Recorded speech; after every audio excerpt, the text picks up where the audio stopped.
विभिन्न मत, पंथ, संप्रदाय, दर्शन शास्त्र, विविध प्रकार के ग्रंथ ये कहते हैं कि परमात्मा विश्व में है।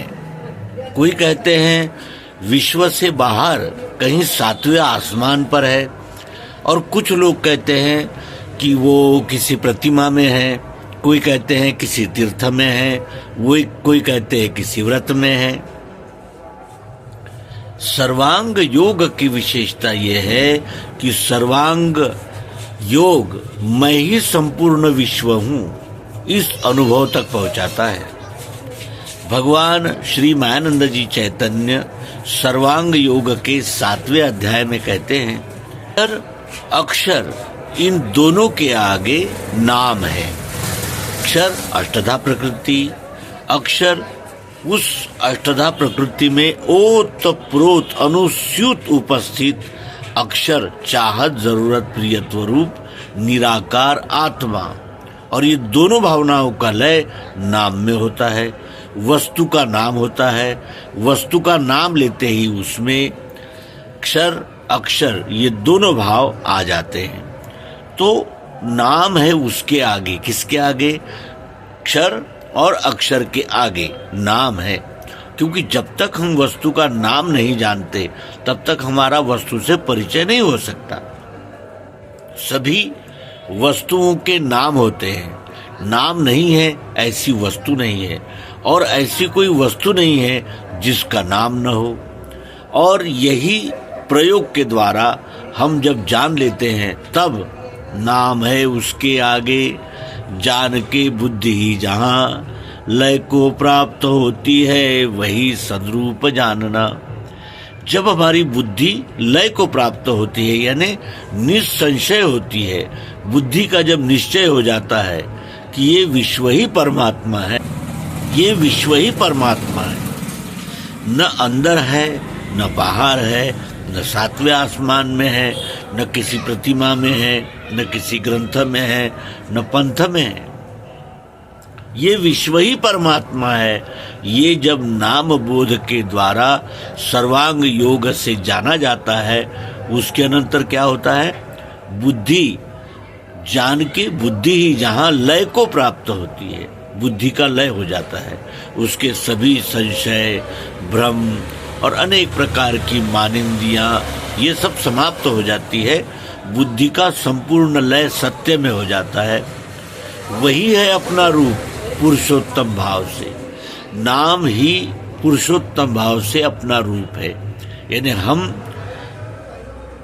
खंडों में नहीं अखंड रूप से उपस्थित है, और वो अखंड रूप से उपस्थित है, ये पुरुषोत्तम भाव है। महिमा सद्गुरु की निज बोधार्थ है कही, अष्टांग अक्षर साकार नहीं रूप मिठास में, ये दोनों भावना छोड़ो अकेला नाम ही रहा। अष्टांग अक्षर साकार है और मिठास में रूप नहीं है, वो हर रूप में मिठास उपस्थित है, चाहत जरूरत प्रियत्व, ये दोनों भावना छोड़ो। इन दोनों भावनाओं का लय काय में है? अकेला नाम ही रहा। नाम लेते ही साकार और निराकार इन दोनों का लय हो जाता है वस्तु में। वही शक्कर ये नाम पुरुषोत्तम भाव है, वही शक्कर ये नाम पुरुषोत्तम भाव है। क्षर अक्षर दोनों की नहीं है भावना वहाँ। शक्कर नाम लेते ही शक्कर, शक्कर कहते ही उसका आकार भी आ गया।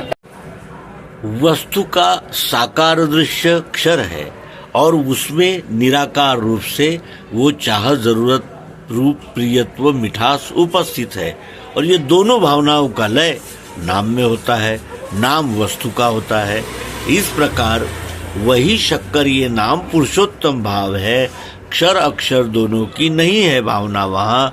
दृश्य साकार वही है निराकार भी वही, दोनों का धाम भी है वो, उसको सर्व है कहा। इन दोनों का लय, सगुण साकार निर्गुण निराकार, सगुण साकार अष्टधा प्रकृति और निर्गुण निराकार चाहत जरूरत प्रियत्व रूप अक्षर आत्मा, एक ही वस्तु में जानो कल्पित भाव तीन ये, निज रूप लखाने को वेदों में कल्पना किए। एक ही वस्तु के ये तीन भाव है, रूप, गुण और नाम। ये तीनों भाव जो है वो कल्पित किए गए हैं। किस लिए? वस्तु को जानने के लिए, वस्तु को जानने के लिए, निज रूप लखाने के लिए। हमारा जो निज रूप है, हमारा जो स्वयं का रूप है, क्योंकि अब पिंड और ब्रह्मांड की एकात्मता यहाँ सिद्ध हो गई। निज रूप लखाने को वेदों में कल्पना किए। वेदों में त्रिपुटी को धारण करके, त्रिपुटी के अनुसार वर्गीकरण करके कल्पना की गई। बुद्धि में स्थित होवे ये, मैं ही संपूर्ण विश्व हूँ। अब तक हम इस विश्व से अलग रहकर विचार कर रहे थे, लेकिन अब यहाँ ये जो प्रश्न का उत्तर यहाँ हमें प्राप्त हो रहा है कि बुद्धि में एक ही वस्तु में जानो कल्पित भाव तीन ये, निज रूप लखाने को वेदों में कल्पना किए। बुद्धि में स्थित होवे ये, हमारे बुद्धि में ये स्थित होवे कि मैं ही संपूर्ण विश्व हूँ। मैं अग्नि हूँ, मैं आकाश हूँ, मैं पृथ्वी हूँ, मैं जल हूँ और मैं वायु हूँ। मैं सत्वगुण हूँ, मैं रजोगुण हूँ, मैं तमोगुण हूँ। मैं चाहत, जरूरत, प्रियत्व रूप आत्मा हूँ। मेरा नाम है और नाम वस्तु का होता है। सभी स्थान पर शब्द, स्पर्श, रूप, रस, गंध, सतोगुण, रजोगुण, तमोगुण का हमने अनुभव लिया। वैसे ही प्रयोग के लिए गए बताशे में भी अनुभव लिया और इस पिंड में भी अनुभव लिया। इस प्रकार जब द्वैत समाप्त हो गया, द्वैत का निराश हो गया, तो बुद्धि में स्थित होवे ये, मैं ही संपूर्ण विश्व हूँ। अब विश्व में और मुझ में कोई अंतर नहीं है। जो विश्व में है वही पिंड में है, जो पिंड में है वही विश्व में है। इस प्रकार एक रूपता का जब बोध हो जाता है, तब अकंप धारणा बैठे। अकंप धारणा कब बैठती है? जब हम किसी बात को अनुभव के द्वारा जान लेते हैं, तब हमारी धारणा, यानी धारणा शक्ति अकंप बैठ जाती है। अकंप धारणा बैठे, गया द्वैत समाधि सो। जैसे ही ये धारणा अकंप बैठी कि मैं ही संपूर्ण विश्व हूँ, उसी क्षण द्वैत का निराश हो जाता है। गया द्वैत समाधि सो। समाधि की समस्त समत्वावस्था हमें प्राप्त होती है और वो समाधि की अवस्था ये अखंड रहने लगे।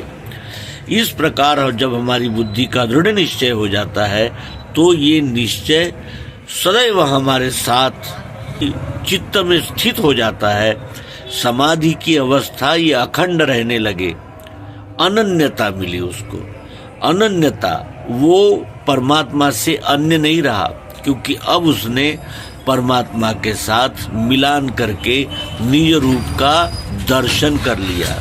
समाधि की अवस्था ये अखंड रहने लगे। अनन्यता मिली उसको, उससे अनन्यता की प्राप्ति हुई और वेदों का सार भी मिला।